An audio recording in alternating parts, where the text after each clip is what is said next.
Hey, I'm Clement Townsend, and I help take educators from innovation to implementation. It's all about how can you actually use this in your everyday classroom with the lessons that you're already doing.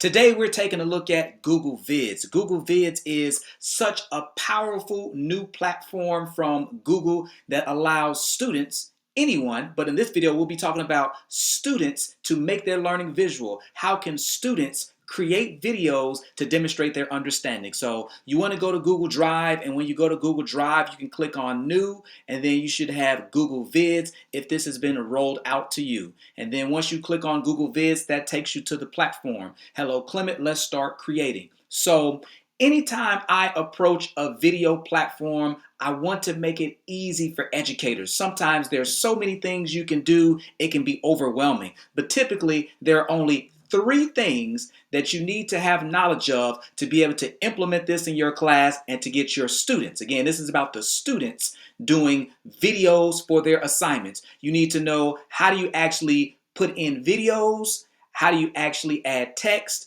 And then how do you do like music and transitions? And the great thing about Google Vids and other platforms out there, that they have stock media. Students do not need a camera or a phone. They do not have to film, and students actually don't have to show themselves either, and it doesn't have to take a lot of time. This is not video production. Let's hop on in. One other thing I want to add is why this is so powerful: because it's interactive, and the pyramid of learning already tells us that students retain so much more information when they're able to practice what they do, and on top of that, when they're able to teach others. So we'll start with the template here, and I just want to start with the template to get the student actually to have a place to add their name. So they do have some education templates. Certainly students can scroll down. We'll start with this template that says recorded math class.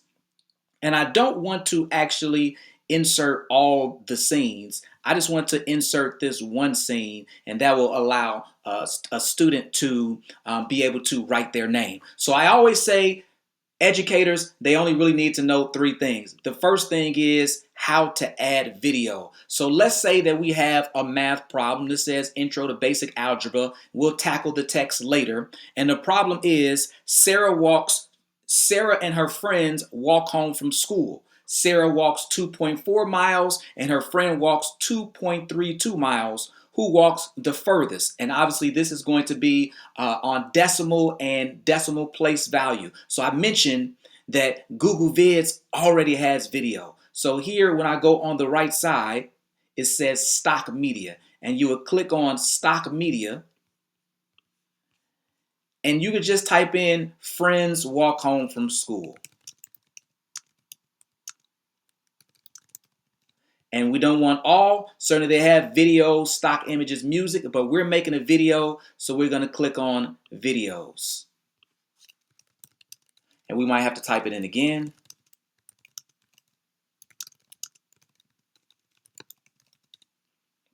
So this will be to establish. And again, they have a host of videos. You know, students can go ahead and scroll through videos, students walking home from school.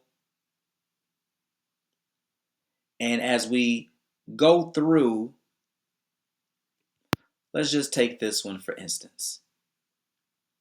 So what happened there is I clicked on it and it added it to my title page. So actually, I don't want this to be added to my title page. Certainly like Google Docs or anything like Google Slides, you can always hit the undo button. So when we're adding videos and we're creating our video, we want to actually add a new scene. So I want to actually add a new scene. Then now I want to click on my video and the video shows up there.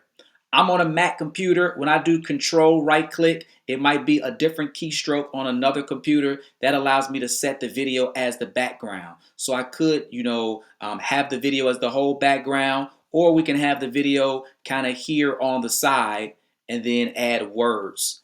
When I want to shorten this video clip, I can drag my arrow to the side, and then this allows me to trim it. So I might not need this to be 15 seconds. I might only want this to be about 8 seconds. So I'll grab a couple of more students walking home from school. And again, you need to do the new scene button to add the next video. And let's just say, for instance, that we do one more. All right, so now we have 3 videos. And these videos need to be trimmed because these videos are too long. Here it tells me this one video is 8.8 seconds. That is pretty good. This other video here is 30 seconds. So again, I just want to trim. I just drag my cursor to the end and I trim. And maybe this should be about, we'll say 12 seconds. And just like if you're familiar with Google Slides or some other platform, certainly the videos can be moved around. They don't have to stay in the top left. You can move the videos around. Certainly you can make the videos wider, whatever it is that you need to do. So that's the first part about videos. Finding the video, searching for the video, putting the video on the timeline at the bottom, and then trimming my video. Those are the basics. Once you know how to find a video, click on it and trim it and adjust the size, that is step number 1 in terms of utilizing and editing the videos in Google Vids.